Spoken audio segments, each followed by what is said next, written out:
لیکن یہ اتنے بے شرم ہیں، اتنے بے حیا ہیں کہ اسی وقت پاؤں پر مکر جاتے ہیں۔ غامدی صاحب نے حالانکہ اس کا سر سارا چٹا ہو چکا ہے اور داڑھی تو ویسے اس کی کوئی نہیں ہے، تو اس کو یہ شرم نہیں آتی اس کی تعبیرات اس طرح کرتے ہوئے؟ سب کے یہ معنی ہے، کہاں سے چلتا ہے سب ہمیں نہیں پتا یہاں کیا ہے۔ تو جب شیخین کی طرف سب کا لفظ آئے تو اس وقت گالی تصور ہوتا ہے، اور جب ثقلین کی طرف سب کا لفظ آئے تو پھر سیاسی اختلاف بنا دیا جاتا ہے۔ اوے ڈرامے بازو، کب تک چھپو گے؟ دلیل شریف فرمان رسالت کے مطابق کر دیں۔ اعلمہم علما، یہ نبوت کی تصدیق ہے۔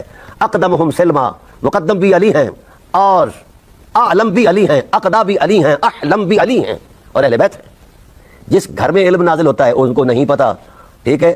تو مجتہد کو پتا چل گیا، آپ کے مجتہد کو اجتہاد تک کا علم اس درجے کا علم حاصل ہو گیا۔ لا حول ولا قوت الا باللہ۔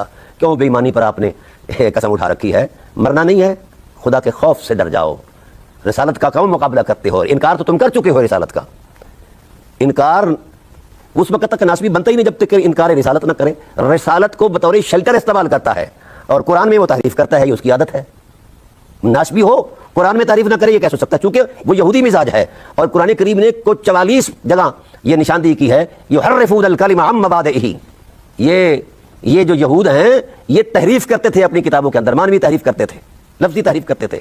تو آپ کا وہی تسلسل ہے، آپ قرآنی آیات کی بھی تحریف کرتے ہو اور فرامین رسالت کے اندر بھی تحریف کرتے ہو۔ تو بہرحال غامدی صاحب سے بھی گزارش ہے کہ آپ حدیث عمار کا انکار کرتے ہو، کس بنیاد پر بھائی؟